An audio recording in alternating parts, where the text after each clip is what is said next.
Om Swastiastu. Perkenalkan, saya perwakilan dari kelompok 9 akan membawakan presentasi mengenai strategi tata letak atau layout. Kelompok saya terdiri dari Niloh Puspa Andriani, Lohdi Oktaviani, dan saya sendiri, Nimade Esiriani. Di sini saya akan menjelaskan yang pertama materi mengenai konsep dasar dan pra-strategi penentuan tata letak dalam proses produksi. Pengertian tata letak atau layout. Layout dilihat dari segi etimologis memiliki arti tata letak. Menurut istilahnya, layout merupakan sebuah usaha untuk menyusun, menata, atau memadukan elemen-elemen atau unsur-unsur komunikasi grafis seperti teks, gambar, atau tabel. Jadi dapat diartikan bahwa layout adalah cara penempatan fasilitas-fasilitas produksi untuk memperlancar proses produksi yang efektif dan efisien, yaitu berupa mesin-mesin. Pada dasarnya, tujuan tata letak itu ada 3. Yang pertama itu biaya konstruksi dan instalasi untuk bangunan, mesin, ataupun fasilitas produksi lainnya. Yang kedua, biaya pemindahan bahan seperti material handling cost.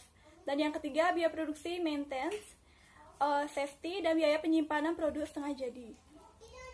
Yang selanjutnya itu ada manfaat tata letak atau layout. Terdiri dari meningkatkan jumlah produksi sehingga proses produksi berjalan lancar yang berimpas pada output yang besar, biaya dan jam kerja serta mesin minimum.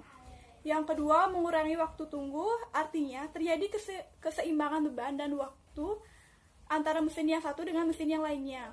Itu juga dapat mengurangi penumpukan bahan dalam proses dan waktu tunggu. Yang ketiga itu mengurangi proses pemindahan bahan dan meminimalkan jarak antara proses yang satu dengan yang berikutnya. Yang keempat, mempersingkat waktu proses jarak antar mesin yang pendek atau antara operasi yang satu dengan yang lainnya. Yang kelima, efisiensi penggunaan fasilitas pendayagunaan elemen produksi yaitu tenaga kerja, mesin, dan peralatan. Yang keenam, meningkatkan kepuasan dan keselamatan kerja sehingga menciptakan suasana lingkungan kerja yang aman, nyaman, tertib, dan rapi sehingga dapat mempermudah supervisi, mempermudah perbaikan dan penggantian fasilitas produksi, meningkatkan kinerja menjadi lebih baik, dan akan meningkatkan produktivitas. Dan yang selanjutnya atau yang keenam itu mengurangi kesimpangsiuran yang disebabkan oleh material menunggu, adanya gerak yang tidak perlu, dan banyaknya perpotongan aliran dalam proses produksi atau intersection. Dan materi yang kedua mengenai tipe tata letak. Tata letak berdasarkan posisi tetap dan tata letak berorientasi proses. Yang pertama, layout posisi tetap. Permasalahan yang dihadapi dalam layout posisi tetap adalah cara mengatasi kebutuhan layout proyek yang tidak berpindah atau proyek yang menyita tempat yang luas seperti pembuatan jalan layang dan gedung. Adapun tekniknya untuk mengatasi layout posisi tetap, yaitu ada 3 faktor yang terdiri dari tempatnya yang terbatas di semua lokasi produksi, setiap tahapan berbeda pada proses produksi dan kebutuhan bahan, sehingga banyak hal yang menjadi penting sejalan dengan perkembangan proyek. Dan yang ketiga itu volume bahan yang dibutuhkan sangat dinamis. Yang kedua, layout berorientasi pada proses. Layout ini berkaitan dengan proses produksi bervolume rendah atau variasi tinggi. Layout jenis ini merupakan cara tradisional untuk mendukung strategi diferensiasi produk.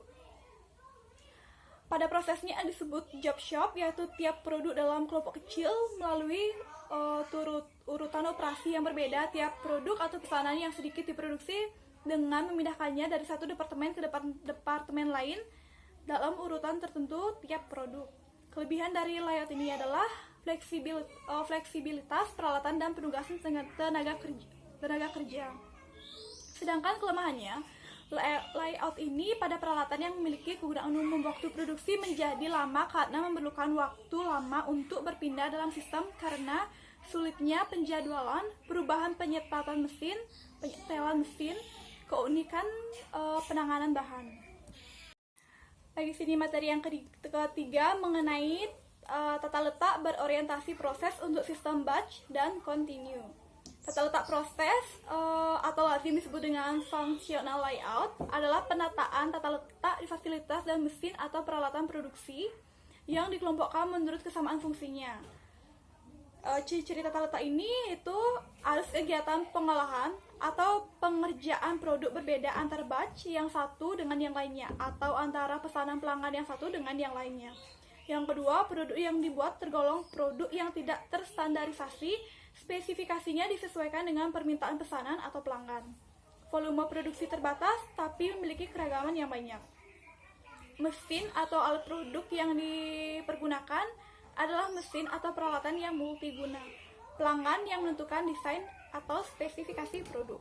Tata letak yang berorientasi pada produk. Tata letak ini lazim disebut dengan flow shop atau continuous production. Sistem layout adalah penataan mesin, fasilitas dan peralatan produksi menurut urutan pengerjaan untuk menyelesaikan pembuatan sebuah produk atau jasa yang akan diserahkan, di mana unit-unit yang diproduksi akan memiliki urutan proses pengerjaan yang sama.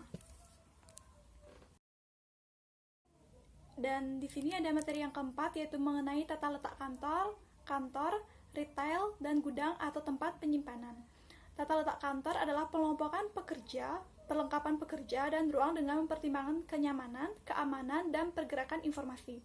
Hal yang membedakan antara layout kantor dan pabrik adalah pada kepentingan informasi. Yang kedua itu ada tata letak retail.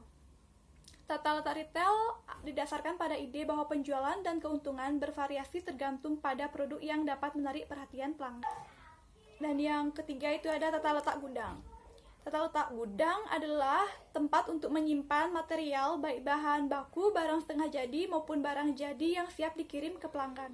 Sebagian besar material disimpan di gudang di lokasi tertentu sampai material tadi dipergunakan dalam proses produksi. Yang pertama itu ada receiving dan shipping, atau penempatan departemen penerimaan atau receiving dan pengiriman atau shipping berpengaruh besar terhadap aliran material. Departemen penerimaan tempat dimulainya aliran material, sedangkan departemen pengiriman merupakan akhir dari aliran material. Yang kedua itu ada jenis inventory. Yang pertama raw material atau bahan baku, yang kedua work in progress atau setengah jadi, yang ketiga maintenance atau repair atau operating supply, dan yang keempat itu finish goods atau barang jadi.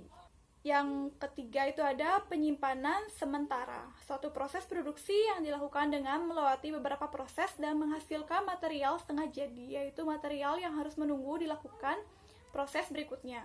Barang setengah jadi ini yang telah diproses pada suatu proses harus disimpan terlebih dahulu untuk melaksanakan proses berikutnya. Penyimpanan semi permanen. Penyimpanan semi permanen merupakan penyimpanan untuk material-material menunggu perintah untuk dikeluarkan. Yang termasuk dalam penyimpanan ini adalah material produk jadi, material sisa, scrap, dan barang buangan yang masih sering dibutuhkan. Sekian materi yang dapat saya sampaikan selaku perwakilan dari kelompok 9. Semoga presentasi yang saya sampaikan tadi dapat dimengerti dan dipahami oleh teman-teman semua. Sekian presentasi yang saya sampaikan. Saya tutup dengan Pramu Santi. Om Santi Santi Santi Om.